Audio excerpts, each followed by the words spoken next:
Every stone of the house had a memory of him. And hearing him spoken of by Cordelia as someone she had seen a month ago, my lost friend filled my thoughts. I heard he was dying. A journalist in Burgos told me who'd just arrived from North Africa. A down-and-out, called Flight, whom the people said was an English lord, had been found starving and taken into a monastery near Carthage.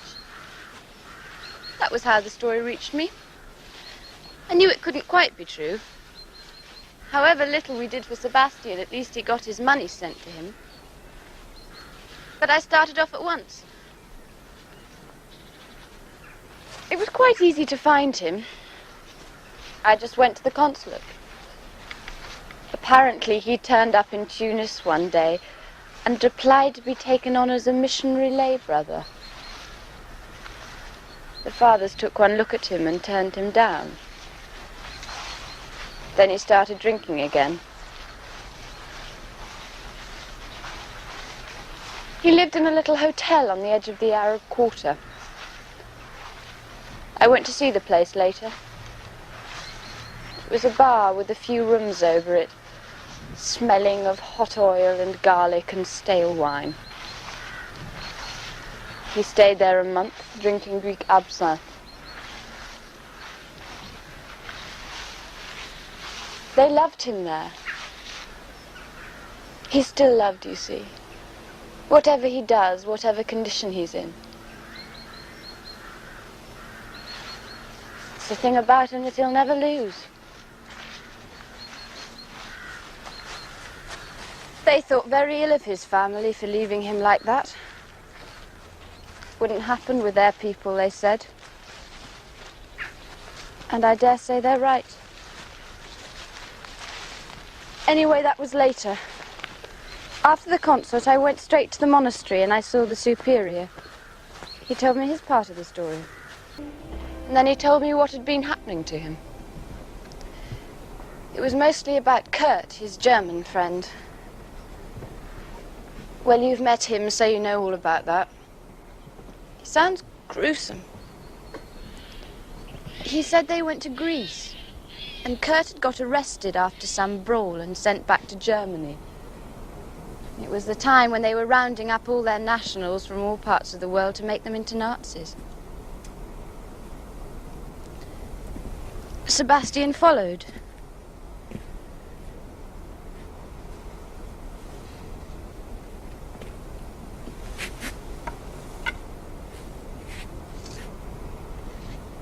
For a year, he couldn't find any trace of him. Then in the end, he ran him to earth, dressed as a stormtrooper in a provincial town. At first, he wouldn't have anything to do with Sebastian, spouting all that official jargon about the rebirth of his country. But it was only skin deep with him. 6 years of Sebastian had taught him more than a year of Hitler. Eventually, Kurt chucked it and admitted that he hated Germany and wanted to get out. I don't know how much it was simply the call of the easy life sponging on Sebastian. He said it wasn't entirely that. But Kurt had just begun to grow up. Maybe he's right. Anyway, it didn't work. Kurt always got into trouble, whatever he did. Finally, they caught him and they put him in a concentration camp. Sebastian couldn't get near him. He didn't even know what camp he was in. So he hung about in Germany for another year, drinking again. Until one day in his cups, he took up with a man who'd just been out of the camp where Kurt had been. And learned that he'd hanged himself in his hut in the first week.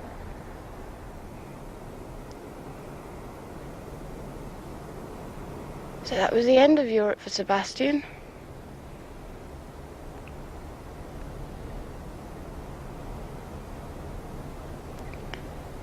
He went back to North Africa, where he'd been happy.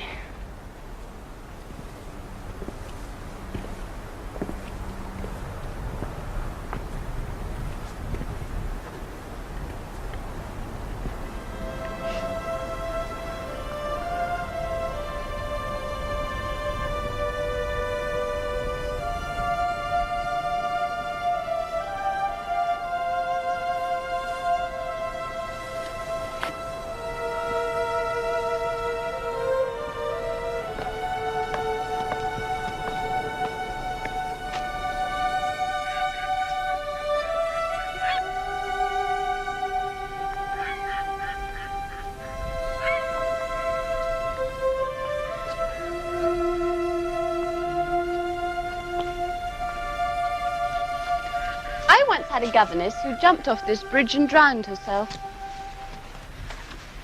I know. How could you know? It was the first thing I ever heard about you. Before I ever met you. How very odd.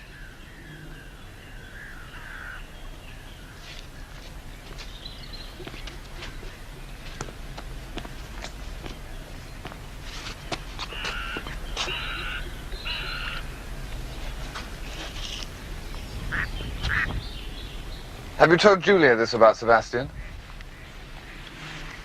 The substance of it. Not quite as I told you. She never really loved him, you know. As we do.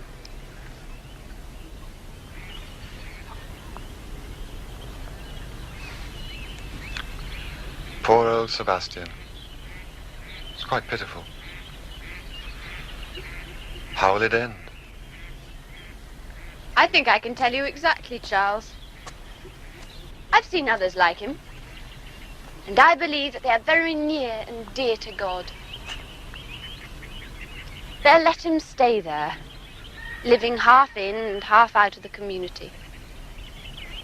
He'll be a great favourite with the old fathers, and something of a joke with the novices. There are usually a few odd hangers-on in a religious house. You know, people who don't quite fit into either the world or the monastic rule. I suppose I'm something of that sort myself. But as I don't happen to drink, I'm more employable. He'll disappear for 2 or 3 days every month or so. And they'll all nod and smile and say, "Old Sebastian on a spree again."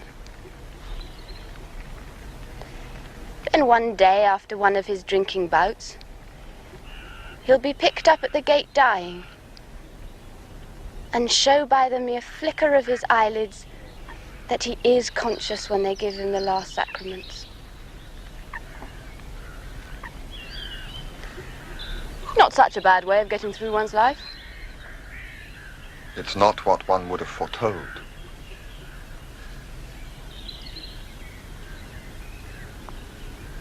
I suppose he doesn't suffer. Oh yes, I think he does. One has no idea what the suffering may be to be as maimed as he is. No dignity, no power of will. No one is truly holy without suffering. Holy? Yes. That's what you've got to understand about Sebastian.